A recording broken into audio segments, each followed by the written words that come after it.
ভারতের একটা অত্যন্ত বাংলা পত্রিকা আছে যার নাম হচ্ছে আনন্দবাজার। আনন্দবাজার পত্রিকার কিছুদিন আগে একটি খবর বেরিয়েছে। সেই খবরে যিনি প্রধান, তার সাথে ভারতের একটা চুক্তি হয়েছে। 3টা শর্ত। 1 নম্বর শর্ত হচ্ছে ফেসিবাদের সাথে যারা জড়িত ছিল তাদেরকে আবার পুনর্বাসন করতে হবে। 2, বাংলাদেশের আত্মরক্ষার জন্য বড় ধরনের কোন অস্ত্র কিনতে হলে ভারতের অনুমতি নিতে হবে, তার অনুমোদন ছাড়া অস্ত্র কেনা যাবে না। আর 3, এদেশের ইসলামপন্থী লোকদেরকে দমন করতে হবে। এই খবরের প্রতিবাদ কিন্তু সেই দলটি করে না। আমাকে সেই আনন্দবাজার পত্রিকা ভারত থেকে ইন্টারভিউ বিভিন্ন বিষয়ে সমাজে একটি যে আপনারা হিন্দুদের সম্পত্তি দখল করেছেন কিনা। আমি বলেছি, ভারত থেকে আমাকে ফোনে আমার ইন্টারভিউ নিয়েছে। আমি বলেছি বাংলাদেশে অনেক জায়গায় হিন্দুদের সম্পত্তি বেদখল হয়েছে,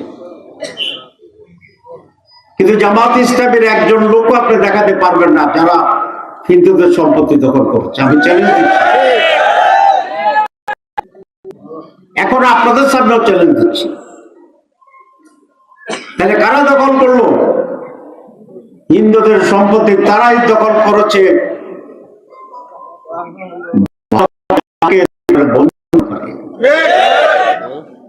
ভারত কাদেরকে বন্ধু মনে করে আপনারা জানেন? আমি তো নাম বলিনি।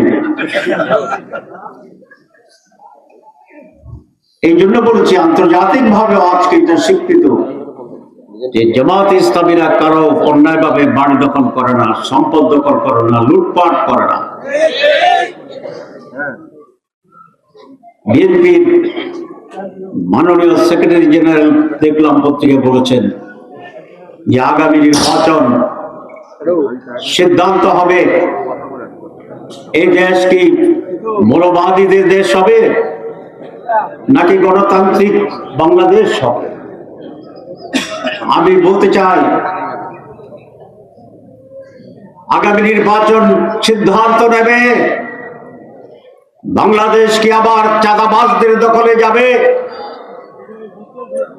দখলদারদের দখলে যাবে, দুর্নীতিবাজদের দখলে যাবে, সন্ত্রাসীদের দখলে যাবে,